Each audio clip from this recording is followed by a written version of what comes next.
Hi everybody, thank you for tuning into another video on TK's Tech Corner. Today we're going to be taking a look at another controller from EasySMX. This here is the D10 Multiplatform gaming controller. Now we'll just quickly walk through some of the features and then I'll get it out of the box here. So we've got advanced TMR sticks here. Now these are next gen TMR sticks that claim a 1000 Hz polling rate. We've got the charging dock here. This is an intelligent charging dock. I think this one actually has a light on it as well. We're gonna see the two-way trigger locks on the back of this once we open it up as well.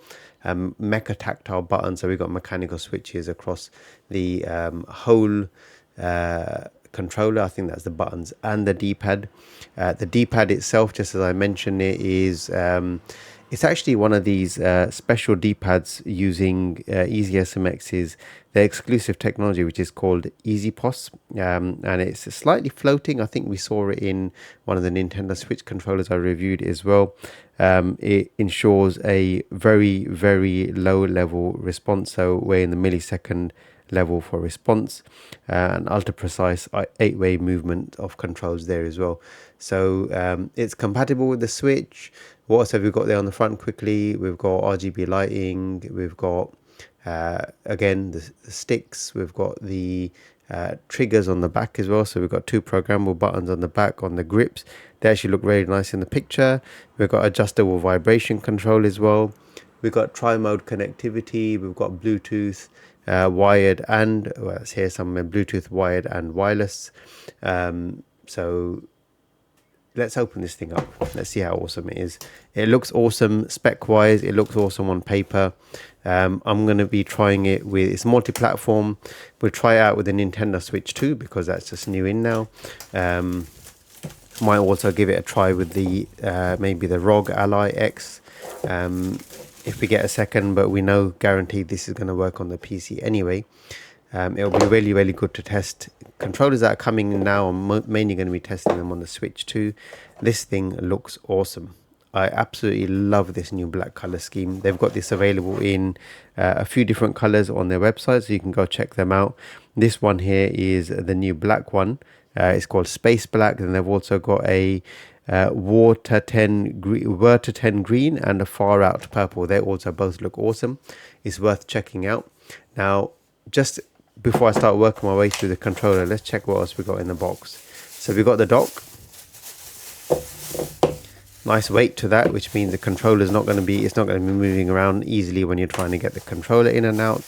We've got a wireless receiver.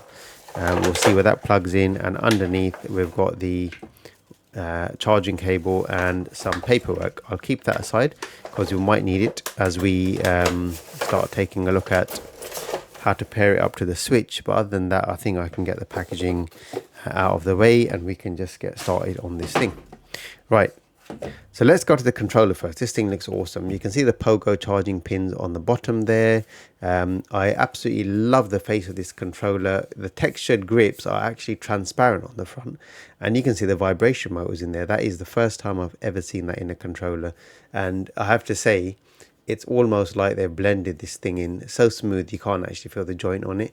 It feels like it's one piece plastic, but clearly it's not.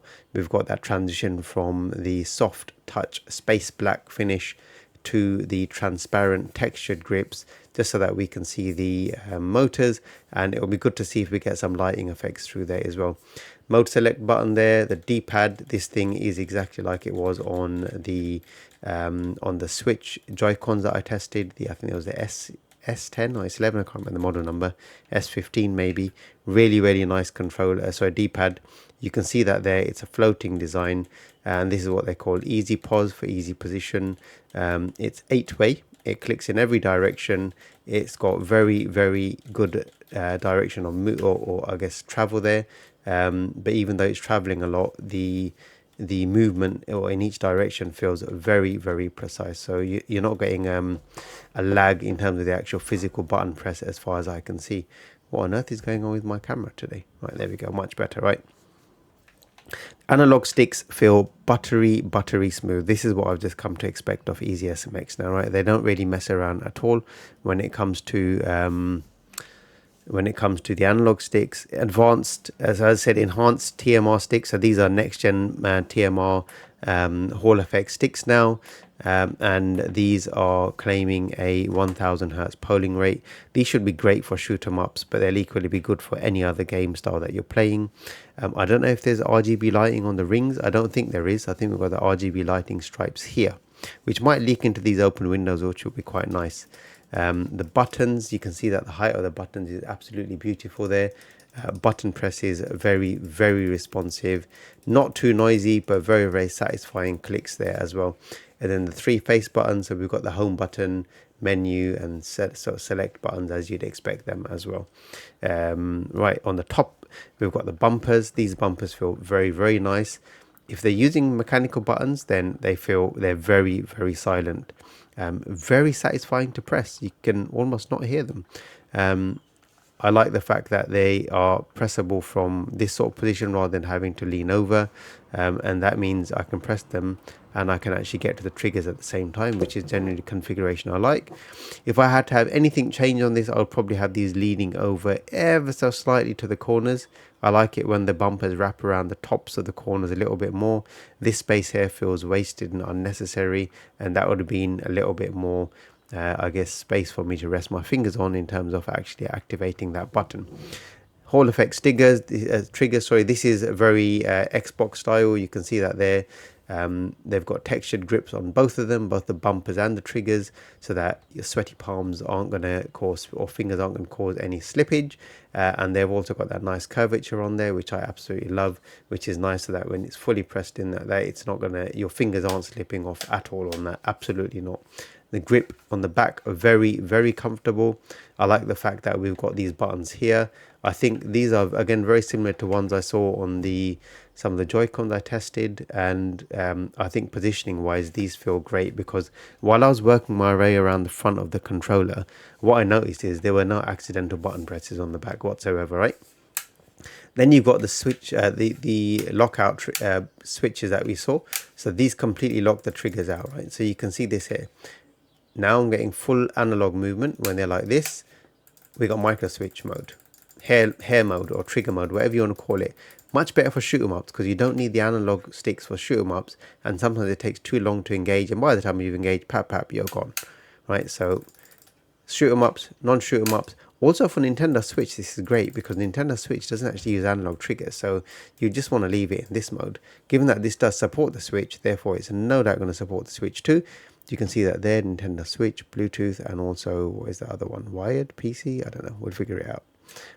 Wireless dongle. That last one is the wireless dongle, I think. That is a picture of that. Right. So that's it. We walked around the controller. C charging port is on top, so that you can charge and play, or you can have the cable sticking out directly connected to your device while you're playing. And on that note, let's get to testing this thing. Right, I've got the Switch 2 there. I'm going to just take the Joy-Cons off just so they don't cause any issues. They shouldn't really anyway, but just in case.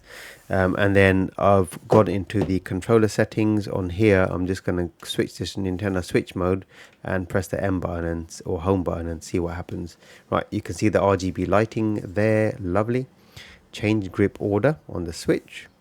And we're going to see if it does some sort of an auto detect on the Switch. I might need to just quickly refer to the manual if it doesn't, to get it into some sort of a pairing mode. I'll hold the M button for a little bit. Generally, holding buttons does stuff. You can see that there, something flashed.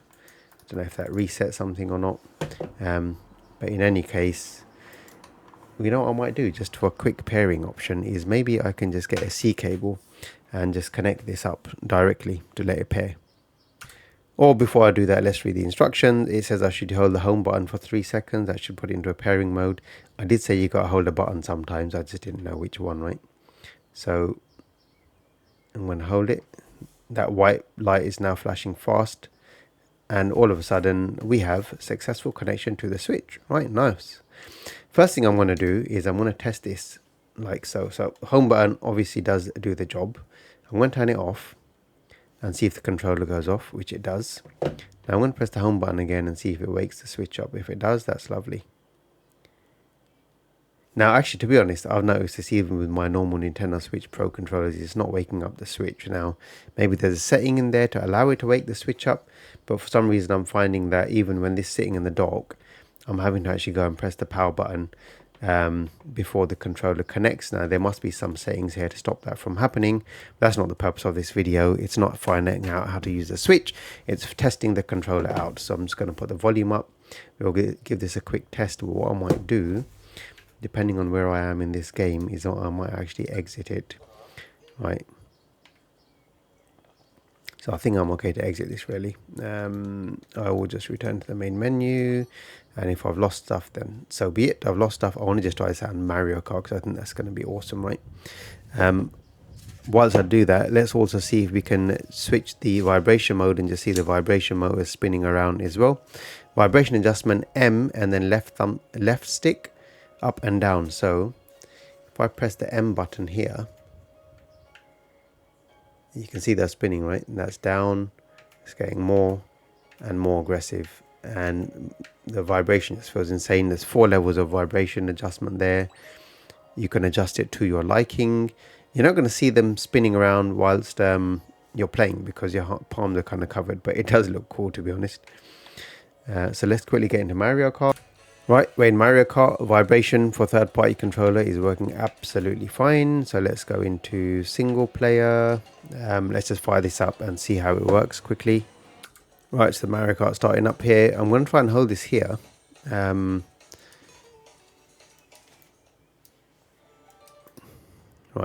you'll hopefully be able to see what's going on with the motors.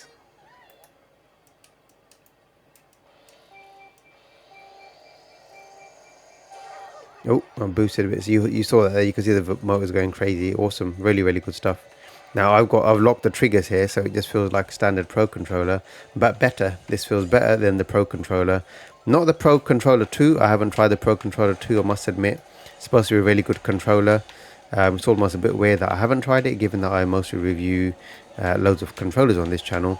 But you get the idea, right? This is really, really responsive. It feels comfortable. I think I've just found my new all-round controller for pretty much for everything, really, to be honest. This works really well. What we'll do is we'll get a really, really quick test in the ROG Ally X as well, just in case you're wondering how it works on other formats. So we'll test it out on at least one more. We'll test it out on the PC, but it's worth knowing that this is fully equipped with Bluetooth, otherwise it wouldn't work with the Switch. But that means it's also going to work with your Android devices, iOS devices maybe, I'm not sure. But you can connect to Bluetooth, so via Bluetooth to PC, Android, and anything else that really supports it, maybe your retro games, consoles, etc. You'll have no issue with those as well. So this is working fine. I seem to be doing well enough with the new controller, so no complaints about it at all, to be honest. Right, let's stop that because I'm getting too engrossed. This is awesome so far. My gosh, let's get the Ally X, and then we'll just test out the charging dock as well. Right, so I've got the Ally here. What I'm going to do is, whilst Forza's firing up, I don't even know if Forza works very well on there or not, to be honest, but what I'm going to do is I'm just going to use a USB-C to A adapter to connect the wireless dongle to the device. So we'll just do that quickly, and then we'll switch the controller mode because it's still in switch mode. Right, now that's okay. So if I switch this to the wireless receiver mode, that's the one on the extreme right, as you can see there, and I can remove the analog. I can remove the hair lock as well, because now the analog triggers are going to be important for the racing game, obviously. If I hold and press the home button for 3 seconds, this should start pairing to the wireless dongle. Once this is in pairing mode as well, so I'm going to hold that for 3 seconds. That light is also flashing, as you can see. These things should hopefully just pair up now if I've done it right. They have. It's vibrated, the light stopped flashing, just to let me know that it's connected and paired absolutely fine. So now all I need to do is turn this volume up, really. Where's the volume control? There it is. Probably not going to be very loud anyway, but how cool is that? Look. ROG Ally X with Joy-Cons, yeah. Roughly the same height, but the Switch has got an 8-inch screen because they haven't wasted much space, to be honest. So I'm just going to let this thing fire up quickly and we'll do a test. Right, so this is running now. Controller's connected, working absolutely fine. I'm just going to turn the volume down, it's a bit loud. Right, there we go. So I've connected the power cable just to make sure that I'm getting full whack 30 watts out of this ROG Ally X. The game is running very nicely on here, but more importantly the controller is working very nicely now. It's a shame it's night time in the game because you can't really see what's going on very well, but if I'm holding the analog trigger gently, right, what you can see is acceleration is gentle. It's working like an analog trigger should, obviously. Now if I turn that into the sort of trigger mode, then as soon as I press it I get full throttle, right, literally straight away, which is not nice for a racing game. For a racing game you want to be able to switch, as you can see, right? So it's working absolutely fine. The game is running very well. This is awesome that we can basically switch so easily between two platforms just at the flick of a switch, no remembering button combinations and etc. Literally is just a flick of a switch, right? I am driving through God knows what desert in the dark with no lights, so quite rightly I am not going to be doing very well at all. Right, I'm going to quickly, it's working very well. What I'm going to do quickly, I'm just going to show you another way of connecting this, right? So if I pause that, the other method to connect this is you can use the dock. So we'll just quickly test out the dock, right? There's an A port on the back. Obviously the C is that's going to be for pass through. So what I can do is if I remove this, saying controller disconnected, no doubt, this is going to go into here like so. They've done it the right way around, so you can access the button while it's done, while it's docked. And then what you'll do is you'll get a C to C cable, and for the sake of quickness, let's just plug the charger out.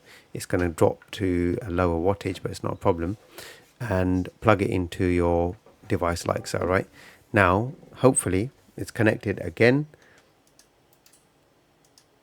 and we're back in. So now I'm using a wireless mode, but the dongle is sitting in the dock, so this way you can leave it connected, it's charging, disconnected to your PC, and you literally don't need to touch it after that. You can switch between Bluetooth for your Android or other mobile devices. You can switch between the Nintendo Switch mode to play on Nintendo Switch, and you've got a one controller fits all scenario that's working very, very well. You can see that. It's still working absolutely fine, as if it was when the dongle was just directly connected. So that pass through in the dock is really useful. Now what's also useful is, other than just passing through, now it's also going to charge. So now I've just plugged that in. You can see what's happening there. This thing is lit up like a Christmas tree. It looks really, really nice. Charging light there is currently orange to show it's charging. You can maybe see the color of that properly there, I don't know. And then I'm guessing it will go green when it's charged. It will probably also be red when it's really low. Otherwise that could have just gone between red and green really. So I wonder if that battery goes really low, that starts flashing red. We already know that light does flash red because I think we saw it earlier on. So I think it's red, amber, green to show the charge status of the battery, which is nice because you're getting a battery level indicator of some sort as well. And then you've got the RGB lighting on both the dock and the controller, which they marry up so nicely there. They're very, very well lined up, and I think that just looks absolutely awesome when it's charging. Just a couple of other things that's probably worth talking about is the controller has turbo mode as well. So you can switch, it's got all sorts of modes actually, so you can program the back buttons, which we haven't bothered to do in this video, but they are programmable to any one of the other buttons, as you can see there.